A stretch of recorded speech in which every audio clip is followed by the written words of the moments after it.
प्राचीन समय की बात है, जब राजा इंद्रद्यु एक समृद्ध राज्य के शासक थे। उनका राज्य खुशहाल था, प्रजा संपन्न थी और सभी उनके न्यायप्रिय शासन से संतुष्ट थे।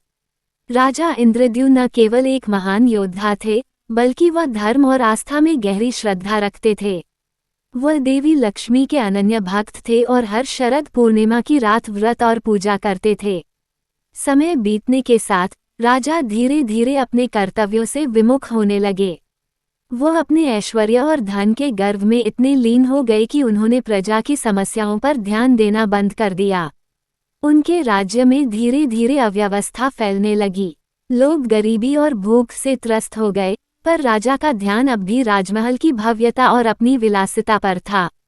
शरद पूर्णिमा का दिन निकट आ गया, लेकिन इस बार राजा ने पर्व को मनाने की कोई तैयारी नहीं की। वह पूरी तरह अपने ऐश्वर्य में खोए हुए थे। इसी दौरान उनके राज्य में एक विचित्र घटना घटी। धीरे धीरे उनके खजाने में दरिद्रता घर करने लगी, व्यापारियों के पास धन की कमी होने लगी और प्रजा में असंतोष पनपने लगा। राजा इस बदलाव को समझ नहीं पा रहे थे। उनकी रातें बेचैनी में कटने लगीं। एक रात उन्होंने देखा कि उनके सपनों में एक रहस्यमयी महिला प्रकट हुई। वह देवी लक्ष्मी जैसी दिख रही थी। उनके चेहरे पर क्रोध का भाव था। उन्होंने कहा, तुमने मेरी उपेक्षा की है। शरद पूर्णिमा का पर्व, जो तुम्हारे राज्य की समृद्धि का कारण था, उसे भुला दिया है। अब तुम्हें इसकी सजा मिलेगी। राजा घबराकर जाग गए। उनका हृदय तेजी से धड़कने लगा। उन्होंने अपने मंत्री और पुरोहितों को बुलाकर इस भयावह स्वप्न के बारे में बताया।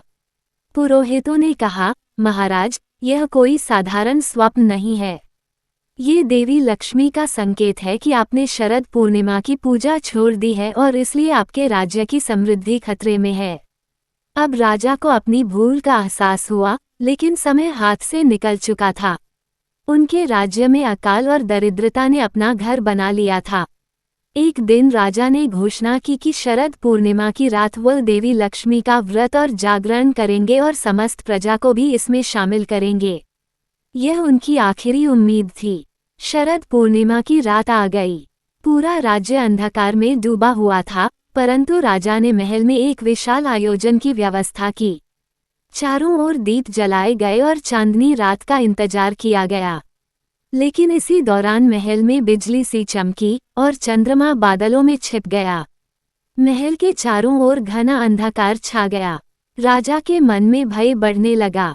चारों ओर से भयंकर आवाजें आने लगी, जैसे कोई अदृश्य शक्ति महल के अंदर प्रवेश कर चुकी हो। प्रजा भी डर से कांपने लगी। तभी एक साधु वहां पहुंचे, जिनकी आंखों में अद्भुत तेज था। उन्होंने राजा को चेताया, महाराज, यह आपके कर्मों का फल है। देवी लक्ष्मी ने आपसे मुंह मोड़ लिया है, लेकिन अभी भी समय है। यदि आप सच्चे हृदय से पूजा करेंगे और प्रजा की भलाई के लिए कार्य करेंगे, तो देवी प्रसन्न हो जाएंगी। राजा ने साधु की बात मानी और तुरंत अपने घमंड और विलासिता का त्याग कर प्रजा के कल्याण का संकल्प लिया। वो शरद पूर्णिमा की रात जागरण के लिए महल की छत पर गए और अपनी प्रजा के साथ देवी लक्ष्मी की पूजा करने लगे। पूरी रात राजा और उनकी प्रजा ने जागरण किया, भजन गाए और चंद्रमा की चांदनी की प्रतीक्षा की।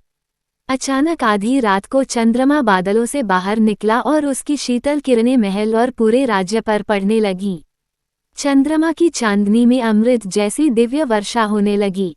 राजा और उनकी प्रजा ने इस अमृत को ग्रहण किया और देवी लक्ष्मी के चरणों में नतमस्तक हो गए। राजा के राज्य में धीरे धीरे समृद्धि लौटने लगी। व्यापार फिर से शुरू हुआ, फसलें लहलहाने लगीं और प्रजा खुशहाल हो गई।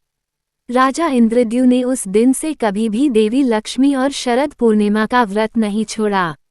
उन्होंने अपने राज्य की भलाई और समृद्धि के लिए निष्ठा से कार्य किया। इस कथा से यह संदेश मिलता है कि घमंड और विलासिता से दूर रहकर सच्चे हृदय से धर्म का पालन करने पर ही जीवन में समृद्धि और सुख प्राप्त होते हैं। शरद पूर्णिमा की रात में चंद्रमा की अमृतमय किरणें हमारे जीवन में दिव्यता का संचार करती हैं। जो इस पवित्र रात को जागरण करते हैं और सच्चे मन से पूजा करते हैं, उन्हें जीवन में कभी दरिद्रता का सामना नहीं करना पड़ता।